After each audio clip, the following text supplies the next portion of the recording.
Hello, future IITians. Here is your IIT buddy, welcoming you again to the channel. तो भाई यार लोग यार सबसे पहले ना कमेंट में करके बताओ यार तुम लोगों की प्रिपरेशन कैसी चल रही है और क्या इफेक्टिव प्लानिंग तुम फॉलो कर रहे हो। 1 मिनट भैया, प्लानिंग किस प्लानिंग के बारे में बात कर रहे हो? क्यों भाई, कोई प्लानिंग वगैरह तो करी होगी ना कि मतलब आप लोग अपने बैकलॉग को इस तरह से मैं अपने मतलब बैकलॉग को पूरा करूंगा, मेरे टेस्ट में नंबर कम आ रहे हैं तो कैसे अपने टेस्ट में नंबर बढ़ाऊंगा, कैसे टेस्ट में एनालिसिस करूंगा, कुछ तो डूज एंड डोंट्स बनाए होंगे ना। और यार अगर तुम नहीं बनाए ना तो मेरी इस वीडियो को एंड तक जरूर देखना, क्योंकि यार मैंने अपनी पिछली वीडियो में भी बताया कि यार जी एस्पिरेंट के लिए ना स्ट्रेटेजी और प्लानिंग का एक बहुत बड़ा रोल होता है उसकी प्रिपरेशन में। So in this video, I'm going to share with you my daily routine that got me into IIT. और यार वीडियो को शुरू करने से पहले ना मैं एक बात और बताना चाहता हूँ आपको कि जो भी रूटीन मैं आपके साथ अब शेयर करूंगा वो आपको ब्लाइंडली फॉलो नहीं करना है, क्योंकि यार देयर इज समथिंग रूटीन अपना अपना। कि यार आप लोगों को ये समझना चाहिए कि हम लोग ना ह्यूमंस हैं। जो प्लान मेरे लिए वर्कआउट करे वो जरूरी नहीं कि आप लोगों के लिए भी वर्कआउट करेंगे। आपको क्या करना है, जो भी मैं बताऊंगा आपको उससे कुछ पॉइंट्स पिकअप करने हैं और अपने रूटीन में ऐड करने हैं। मतलब जो भी आपके रूटीन में प्रॉब्लम्स हैं आपको कोशिश करनी है कि उन्हें आप ठीक कर सकते हो, ताकि आपकी जो रूटीन है वो मैक्सिमम प्रोडक्टिविटी दे सके। तो चलिए इसी के साथ वीडियो को शुरू करते हैं। सो गाइस, मेरे दिन की शुरुआत 5:45 के अराउंड होती थी और मैं उसके बाद फ्रेश होता था और बिना टाइम वेस्ट किए मैं 6:15 तक पढ़ने बैठ जाता था।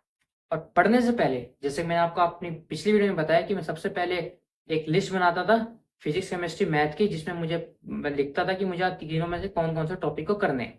उसके बाद मैं पढ़ने बैठ जाता था और 6:15 से लेके 8:15 तक की मैं 2 घंटे की सेटिंग करता था, क्योंकि आज सुबह का टाइम होता था तो एक अच्छी प्रोडक्टिविटी निकल जाती थी। उसके बाद 9 बजे क्लासेस होती थी, ब्रेकफास्ट किया और फिर कोचिंग के लिए निकल गया। 9 से लेके 1:30 तक मेरी क्लासेस होती थी। और यार उसके बाद मेरे पास ना 2 ऑप्शन थे।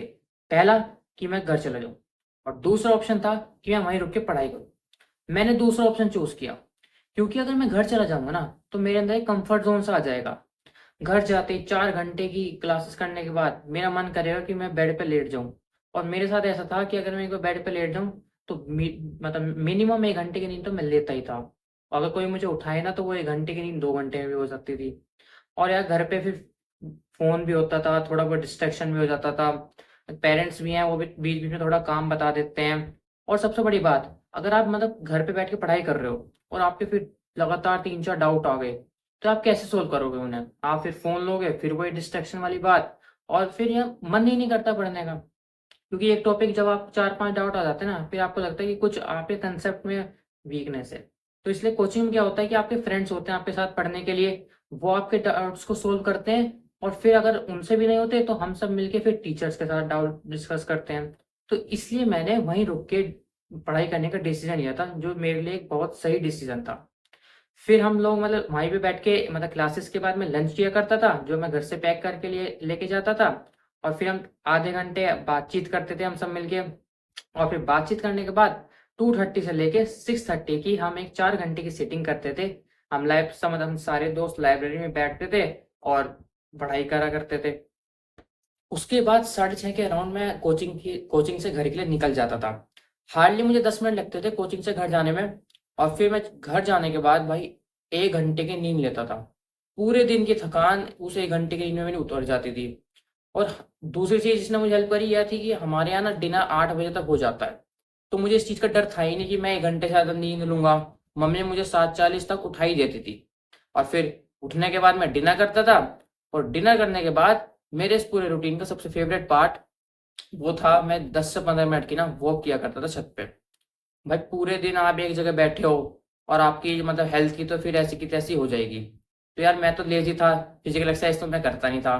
तो इसलिए मैं 10 से 15 मिनट की वॉक करता था, जो मुझे हेल्प करती थी मेरी मतलब हेल्थ को ठीक रखने में। और मुझे एक नई एनर्जी सी देती थी कि जो बचा हुआ पार्ट है मेरी स्टडीज का वो मैं अच्छे से कर लूँ। मैं आपको भी रिकमेंड करूंगा कि आप भी यार टाइम निकाल के या तो सुबह या शाम थोड़ी सी फिजिकल एक्सरसाइज या मेरी तरह वॉक कर सकते हो। उसके बाद 10 से 15 मिनट की वॉक के बाद फिर मैं आ जाता था और फिर मैं पढ़ता था। अराउंड 8:30 या 8:40 के अराउंड में पढ़ने बैठ जाता था। और फिर मैं कोशिश करता था मैं जब तक पढूं कि जब तक मेरा पूरा जो मैंने डेली टास्क बनाया ना वो मेरा पूरा ना हो जाए, क्योंकि वो जरूरी है, वरना फिर वो कोई फायदा नहीं है टास्क बनाने का। जनरली तो 11:30 तक मेरा टास्क पूरे हो जाते थे, लेकिन फिर भी अगर टास्क पूरा नहीं होता था तो मैं उसे 12 साढ़े 12 तक जाग के मतलब पूरा करता था। कोई ऐसी बाउंडेशन नहीं थी कि मैं इतने ही बजे सोऊंगा। सो गाइस, ये था मेरा पूरा routine that help me to crack JEE advance and get into IIT. और हाँ, मुझे पूरा विश्वास है कि आपको कुछ ना कुछ पॉइंट्स ऐसे मिले होंगे जो आप अपने रूटीन में ऐड कर सकते हो, ताकि आपका रूटीन आपको मैक्सिमम प्रोडक्टिविटी दे सके। और एक बात और, अगर आप भी ऐसे ही किसी आईआईटी के हॉस्टल रूम में आना चाहते हो ना, तो यार stay motivated and keep studying. Thank you guys.